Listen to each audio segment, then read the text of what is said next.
السلام علیکم پاکستان اور خاص طور پہ شہری سندھ کی عوام، میں آپ کو پچھلے کچھ دنوں سے اس بات کو باور کرا رہا ہوں کہ اگر پاکستان کو ترقی کرنی ہے تو اس کے اندر مزید صوبے بنانے کی ضرورت ہے. کچھ لوگوں کی اجارت داری کو ختم کرنے کی ضرورت ہے. فیوڈلز کی اجارت داری کو ختم کرنے کی ضرورت ہے. کچھ طاقتور حلقوں کی اجارت داری کو ختم کرنے کی ضرورت ہے. میں جب یہ بات آپ سے کہتا ہوں تو میں یہ نہیں کہ صرف صوبہ کوئی لسانیت کی بنیاد پہ بنے، مگر پورے ملک کے اندر صوبے اس لیے بنے کہ پاکستان کو ترقی چاہیے، اور کراچی اس کا سب سے بڑا اٹوٹ انگ ہے. کشمیر ہمارا نظریاتی انگ ہے، کراچی ہمارا بزنس کا انگ ہے. بار بار میں آپ کو یہ بات کئی دفعہ باور کرا چکا ہوں کہ کراچی کی جو معیشت ہے وہ پاکستان کی معیشت کا 55 سے 60% جی ڈی پی کا کنٹریبیوٹ کرتی ہے. اگر پاکستان کا جی ڈی پی 450 بلین ہے اور کراچی اس میں 200-250 بلین کنٹریبیوٹ کرتا ہے، تو آپ یقین مان لیں کہ اگر کراچی کو صوبے کا درجہ دے دیا جائے تو یہ جی ڈی پی کراچی کی اکیلے 1000 بلین سے ٹچ کر سکتی ہے. کیسے؟ کہ کراچی کے اندر ٹریڈ ہوگا، کراچی کے اندر امن ہوگا، کراچی کے اندر ڈیولپمنٹ ہوگی، تو آپ نہ صرف کہ مقامی سرمایہ کاروں کو بلکہ بین الاقوامی سرمایہ کاروں کو بھی کراچی کے لیے لا سکیں گے. کیا وجہ ہے کہ سی پیک مکمل نہیں ہو پایا؟ اسی لیے کہ آپ کے پاس کوئی ایک ماڈل ٹاؤن یا ماڈل شہر نہیں کہ جہاں پر آپ ان کو کہیں کہ آپ آ کے انویسٹ کریں، کیونکہ ان کو بھی پتہ ہے کہ یہاں پر صرف بھٹو زندہ ہے، باقی سب کی واٹ لگی ہوئی ہے. بالکل پیپلز پارٹی کی حکومت ہے.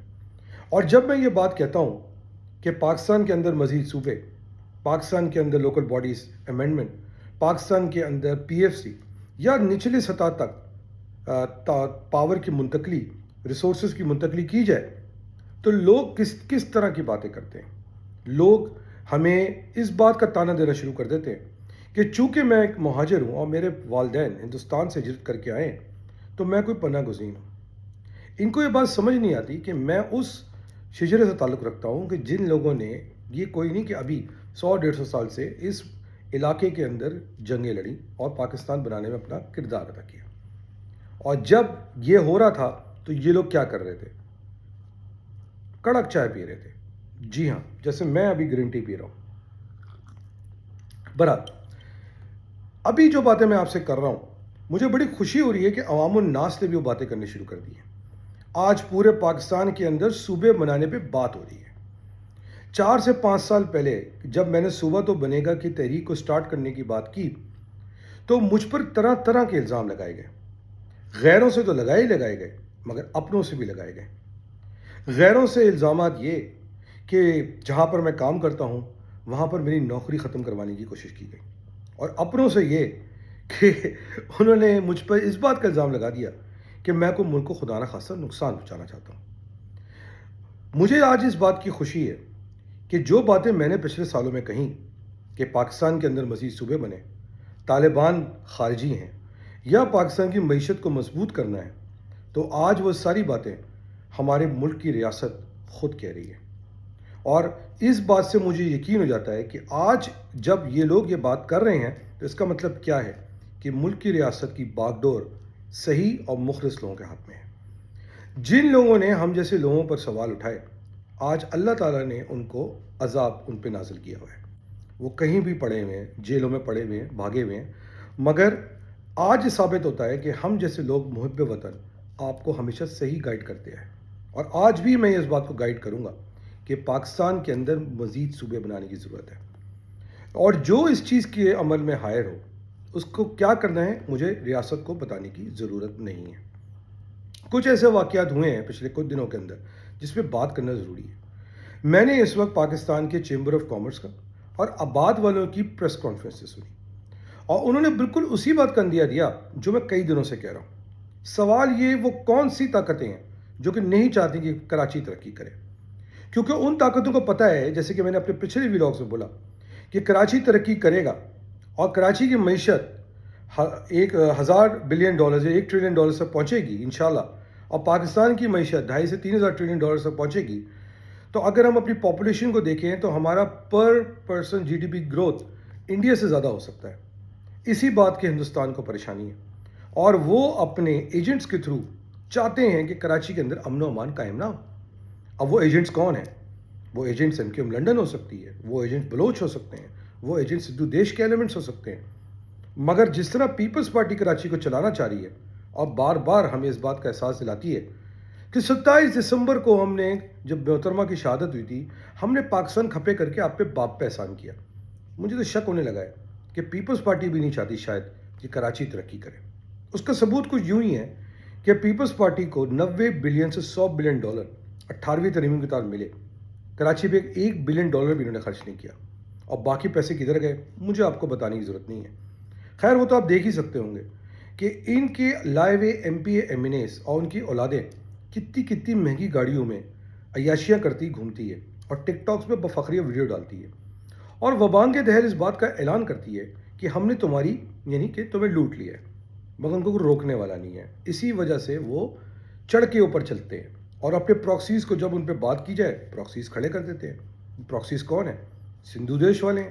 وہ پراکسیز وہ ہیں جو کہ شہر کے اندر کبھی پٹھان مہاجر، کبھی مہاجر سندھی، کبھی مہاجر بلوچ، کبھی سندھی پٹھان، اس طرح کے جھگڑے کرا کے اپنی طاقت کو قائم رکھنا چاہتے ہیں. مگر آج جب میں نے چیمبر آف کامرس کی اور آباد کے لوگوں کی پریس کانفرنس سنی جس کے اندر وہ اس بات کا بولتا سنائی دیے کہ کیا وجہ ہے کہ وہ لوگ جو ان سے بھتے مانگ رہے ہیں ان کے خلاف ریڈ وارنٹس ایشو نہیں ہو رہے. جب ان لوگوں کے خلاف ریڈ وارنٹس ایشو ہو سکتے ہیں جو کہ سیاسی باغی ہیں، تو ان کرمنلز کے خلاف جو کہ کراچی جیسے شہر کی معیشت کو برباد کرنے کی کوشش کر رہے ہیں ان کے خلاف ریڈ وارنٹس کیوں نہیں ایشو ہوتے؟ یہ سوال اب سوچنا بہت ضروری بن جاتا ہے.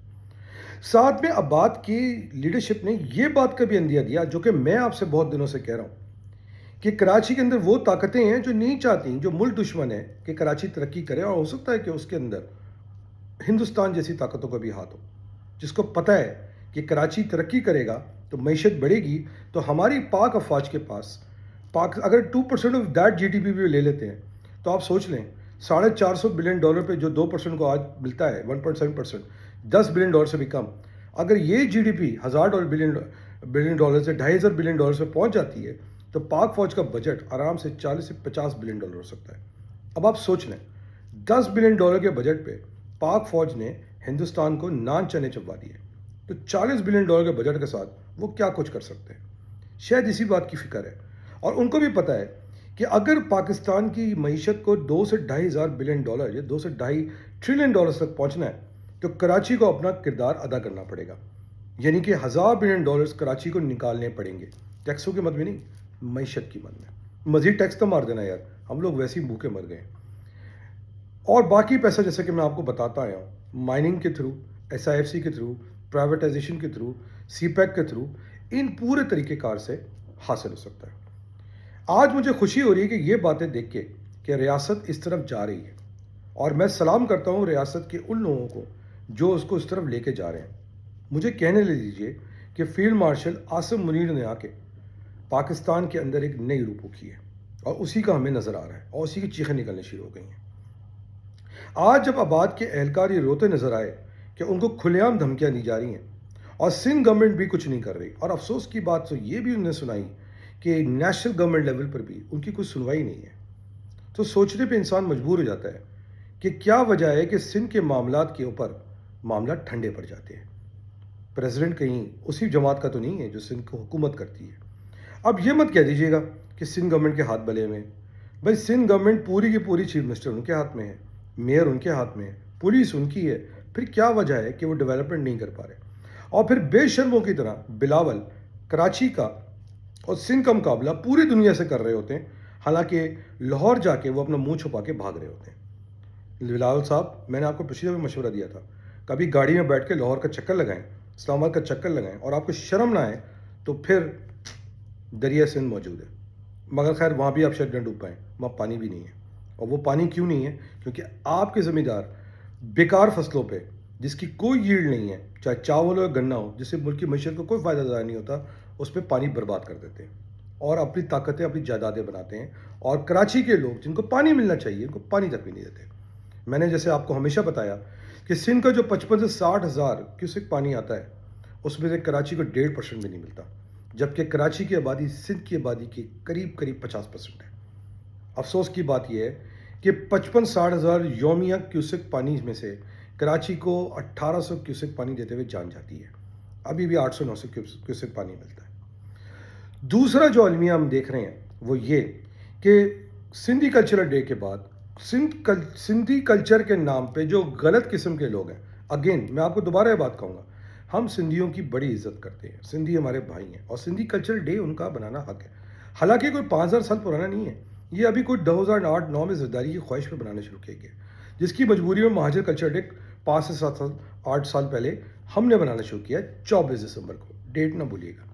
برحال اس کے بعد جس طرح کی بدتمیزی مچائی گئی، جس طرح کے کچھ لوگ جو کبھی اپنے آپ کو ایکٹیوسٹ کہتے ہیں، کبھی کو وہ اپنے آپ کو جرنلسٹ کہتے ہیں، انہوں نے مہاجر لڑکوں کو اٹھا کے کراچی کے اندر سندھی مہاجر جو جھگڑا کرانے کی کوشش کی، میں سلام کرتا ہوں مہاجروں کو بھی اور سندھیوں کو بھی کہ وہ اس ٹریپ میں نہیں آئے، کیونکہ اس وقت کراچی کے اندر جھگڑا کا فائدہ صرف اور صرف ہندوستان یا ہمارے دشمنوں کو ہوگا، اور اس ہندو دیش ایلیمنٹ کو ہوگا جس کو راج ناتھ سنگھ کچھ دنوں پہلے آوازیں مار رہا تھا، اس الطاف حسین کو ہوگا جو کہ انڈین چینلز پہ جا کے پاکستان کو گالیاں اور بددعائیں دے رہا ہوتا ہے، اور ان لوگوں کو ہوگا جو کرنٹ ریاست کو کمزور کر کے اپنی حکومت دوبارہ بحال کرنا چاہتے ہیں، کیونکہ وہ پاکستان کے دشمن ہیں۔ یہ باتیں جہاں پر نظر آتی ہیں اور ہم دیکھتے ہیں کہ شہری سندھ کے لوگ ان لوگوں کے ہاتھوں ہائی جیک ہوئے ہوئے ہیں جو اپنے آپ کو سندھ کا بیٹا یا سندھ کا وارث کہتے ہیں، سوال یہ سمجھ میں آتا ہے اگر یہ تمہاری سندھ دھرتی ماں ہے تو تم اس کی کیوں مطلب کیوں اس کے ساتھ ایسا کر رہے ہیں؟ اچھا چلیں، پہلے تو یہ لوگ سارا الزام ایم کیو ایم پہ لگا دیتے تھے، اب مجھے پتہ ہے کون سی ایم کیو ایم ہے، یہ سارا کا سارا الزام اب ان پہ آ رہا ہے، اور مجھے پوری امید ہے کہ ریاست ان کے خلاف بالکل ویسے ہی آپریشن کرے گی جیسے کہ ایم کیو ایم کے اندر غلط ایلیمنٹس کے خلاف کچھ سال پہلے قربانی دے کے کرا گیا تھا، اور اس کی وجہ سے بالکل ڈیفینیٹلی شہر کے اندر امن قائم ہوا، جس کے لیے بھی ان کو سلوٹ ہے۔ حالانکہ سیاسی طور پہ اس ایم کیو ایم کو جس کو میں نے زندگی بھر سپورٹ کیا وہ کمزور ہو گئی، مگر اس کا قصور صرف اس آپریشن نہیں تھا، اب اس پہ آ جاتے ہیں۔ ایم کیو ایم کی کمزوری کی وجہ، آج کی ایم کیو ایم کی کمزوری کی وجہ وہ ویک قیادت ہے، جس میں خالد مقبول، فاروق ستار، امین الحق، حیدر عباس رضوی اور مندرجہ ذیل G8 جیسے لوگ موجود ہیں۔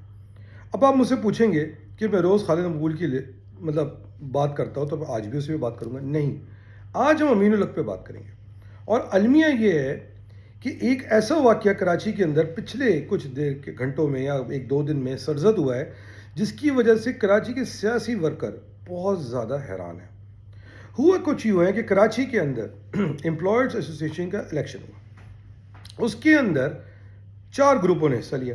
ایک گروپ کا نام انصاف تھا جو کہ ایم کیو ایم پاکستان سپورٹ کر رہی تھی، ایک گروپ میں کا نام جو ہے وہ ملازمین گروپ تھا جس کو فرحان صاحب ہیڈ کر رہے تھے، ایک گروپ نیوٹرل تھا، اور ایک گروپ جو تھا وہ پینل پیپلز پارٹی کا تھا۔ اب مزے کی بات یہ ہے اور حیرت ناک بات یہ ہے کہ یہ چاروں جو گروپ ہیں اس میں سے 3 گروپ ایسے تھے جو ایم کیو ایم کے پلیٹ فارم سے الیکشن لڑ سکتے تھے۔ اس پورے اس کے اصلاح کے اندر جو باقی 3 گروپ ہیں ان کے ملا کے ووٹ 950 کے قریب بنتے ہیں، اور پیپلز پارٹی کے ووٹ 613-615 قریب بنتے ہیں، مگر ہوا کیا؟ ڈیوائڈ اینڈ رول، بالکل۔ مگر اس کے پیچھے محرکات کیا ہیں؟ اب میں نے جب معلومات کرنے کی کوشش کی تو مجھے پتہ یہ چلا کہ ان 2 یا 3 گروپوں کی میٹنگ ایم کیو ایم کے مرکز بہادر آباد پہ امین الحق نے کنڈکٹ کری۔ وہ کیوں؟ کیونکہ امین الحق اپنے آپ کو اے پی ایم سی کا باپ سمجھتے ہیں، امین الحق، امین الحق، AMEAN، ناٹ AMIN، جس کو ذرا ذہن میں رکھیے گا۔ مین کیا اردو ترجمہ کیا ہوتا ہے میں کہوں گا تو شاید آپ سمجھیں گے میں گالی دے رہا ہوں۔ برحال یہ سارے گروپ ان کے پاس گئے اور ان سے کہا کہ ہم مل جل کے جو ہے وہ الیکشن لڑتے ہیں اور آپ ہمارے مسئلے کو حل کریں۔ چونکہ امین الحق کے اندر کسی بھی قسم کی لیڈرشپ سکل نہیں ہے، اس نے نہ پارٹی کو انوالو کیا نہ کسی کی مدد لی، اپنے طرف سے تن تہا اس کینڈیڈیٹ کو سپورٹ کرنے کے لیے بول دیا جس میں باقی لوگ راضی نہیں ہو رہے تھے۔ اگر سیاستدان ہوتا تو بالکل صحیح طرح سے فیصلہ کرتا تاکہ وہ پینل جیت سکتا اور پیپلز پارٹی کو موقع نہیں ملتا۔ نتیجتاً کیا ہوا؟ تینوں پینل الیکشن میں کودے اور کوئی ایک پینل بھی اتنے ووٹ نہیں لے سکا کہ وہ پیپلز پارٹی کو ہرا سکے۔ حالانکہ اگر ہم نمبرز دیکھیں تینوں پینل یا کم سے کم 2 پینل بھی ایک ساتھ لڑ لیتے تو وہ شاید الیکشن جیت جاتے۔ رپورٹس کچھ یوں بھی آ رہی ہیں کہ میں نے لوگوں سے پوچھا کہ بھئی یہ الیکشن اتنا امپورٹنٹ کیوں ہے؟ امپلائرز یونین کا الیکشن کراچی یونیورسٹی کا امپورٹنٹ کیوں ہے؟ تو کارکنان نے یہ کہا کہ تاریخی طور پہ یہ الیکشن ہمیشہ ایم کیو ایم یا کراچی کے نجات لوگ جیتتے تھے. یہ پہلی دفعہ ہے کہ پیپلز پارٹی پچھلے کچھ سالوں کے اندر یہ الیکشن جیتی ہے. اور اس کی سب سے بڑی وجہ یہ ہو سکتی ہے کہ یہ خبریں گردش میں ہیں کہ کراچی یونیورسٹی کی سامنے کی زمین اور کراچی کے سے بہت سے ایسی پراپرٹی اور ایسے کانٹریکٹس جس کے اوپر قبضے کا پلان ہے جو امپلائیز ورکر یونین کے بغیر نہیں ہو سکتا. مزید انہوں نے مجھے یہ بتایا کہ جو مستقبل میں ہونے والی ہائرنگ کا پلان، انہوں نے ایک نام لیا کوئی پروفیسر عراقی کا کہ جو سندھ سی ایم کے آدمی ہیں، کہ وہ مزید اندرون سندھ سے آنے والے لوگوں کی بھرتیاں کر کے اس ادارے کو بھی جو کہ ویسی پس تھالی کا شکار ہے اس کو مزید تباہ کرنے کی کوشش میں ہے. اور اسی طرح ہوگا کیا کہ جب سارے امپلائیز اندرون سندھ کی اپنی مرضی کے آ کے بٹھا دیے جائیں گے، ان کے لوگوں کو ایڈمیشن دے دی جائیں گے، ان کو فیسیلیٹیٹ کر دی جائے گی، کراچی کے بچوں کے اوپر ایک یونیورسٹی جو سستے طریقے سے ان کو اویلیبل ہے، میسر ہے، وہ بھی ان کے ہاتھ سے نکل جائے گی. یعنی کہ آپ نے نوکریاں تو لے ہی لی ہیں، اب آپ تعلیم بھی ان کے حاصل کرنا شروع کرتے ہیں. یہ ڈرامہ صرف کراچی یونیورسٹی کے اندر نہیں ہو رہا، یہ باقی یونیورسٹیز کے اندر بھی ایسا ہو رہا ہے کہ 18ویں ترمیم کے بعد سی ایم بننے کے بعد ایک کر کے تمام تعلیمی اداروں پر پیپلز پارٹی نے اپنی گرفت مضبوط کرنا شروع کر دی ہے تاکہ کراچی کے بچوں کے اوپر تعلیم کے دروازے بھی بند کر دیے جائیں، کیونکہ ایک ہی چیز تو تھی آپ کے پاس، تعلیم، وہ بھی آپ سے چھینی جا رہی ہے. اچھا، آج تک الزام لگاتے رہے کہ ایم کیو ایم نے تعلیم چھینی. چلو یار، ایم کیو ایم کی پرانی لیڈرشپ تو بری تھی نا، تم تو دروازے نہ بند کرو، مگر تم بھی دروازے بند کر رہے ہو. تو یہ خالد عراقی ہو یا اس کی ٹیم، وہ پیپلز پارٹی کو قبضہ کروا کے کراچی یونیورسٹی کی صرف نہ کہ تعلیمی دروازوں پہ بلکہ کراچی یونیورسٹی کی جو پریمیم پراپرٹی ہے اس پہ قبضہ کرنے کی نظر سے ہے. میں پاکستان کی ریاست اداروں سے کہوں گا کہ کراچی یونیورسٹی کو تباہی سے بچائیں، مگر شرم آنی چاہیے ایم کیو ایم کی اندر جو ایک لیڈر بیٹھا ہوا ہے جس کا نام، میں پوری ایم کیو ایم کو الزام نہیں ٹھہراؤں گا، یہ ایک آدمی کا قصور ہے. اور یہ وہ آدمی ہے جس کو ثابت، جو کہتا ہے میں لیڈر ہوں، میں تمہیں تمہارے حقوق دلاؤں گا، اس سے ایک چھوٹا سا الیکشن مینیج نہیں ہو سکا. وہ کیا قوم کو حقوق دلائے گا؟ وہ کیا کراچی کے مسئلے کو کہیں جا کے لڑے گا؟ اس طرح کے کمزور لیڈر تمہیں لیڈ کر رہے ہیں. کیا یہ تینوں گروپوں کو بٹھا کے ایم کیو ایم کی باقی قیادت کو انوالو کر کے اس مسئلے کو حل نہیں کر سکتا تھا؟ مگر نہیں، اپنی ضد اور لمبی ناک، جس کو پتہ نہیں کچھ لوگ کیا کہتے ہیں، انا کی وجہ سے اس نے یہ کام نہیں کیا. نتیجتاً کیا ہوا کہ وہ پینل جو کہ کراچی کے یونیورسٹی کے اندر کراچی کے لوگوں کو فائدہ پہنچا سکتا تھا یا پہنچاتا آیا تھا، اب وہ پینل ہاتھ سے نکل گیا. ہاں، مگر مجھے کوئی پورا یقین ہے کہ ان کے کام ہوتے رہیں گے، کیونکہ ظاہری بات ہے فیور دی ہے. کچھ ایسے لوگوں کا جو الیکشن میں حصہ لیے ہیں یا وہاں پر موجود تھے، ان کا کہنا یہ ہے، ان کا شک ہے کہ شاید اس میں پیسہ کھایا گیا ہے. ظاہری بات ہے، باپ مرے گا بیل کٹے گا، یعنی کہ جب یونیورسٹی کی زمین یا پراپرٹیاں بکے گی تو ان بے شرموں کو بھی ان کا حصہ ملے گا. مگر یہ سوچے بغیر کہ وہ بچے جن کو فیسیلیٹیٹ ہو جاتے تھے کراچی یونیورسٹی کے اندر، اس نئے پینل آنے کے بعد گیم 2 سال کے بعد ہاتھ سے نکل جائے گی. تو یعنی کہ جیسے باقی شہر تمہارے ہاتھ سے نکل گیا، تم نے اس شہر کو بھی اس یونیورسٹی کو بھی اپنے ہاتھ سے جانے کی موقع دے دیا. اب چلے، ہم پیپلز پارٹی کے تو قصوروار ٹھہرا ہی سکتے ہیں کیونکہ وہ تو ہے ہی ہماری دشمن. تم نے ایسا کیوں کیا امین الحق؟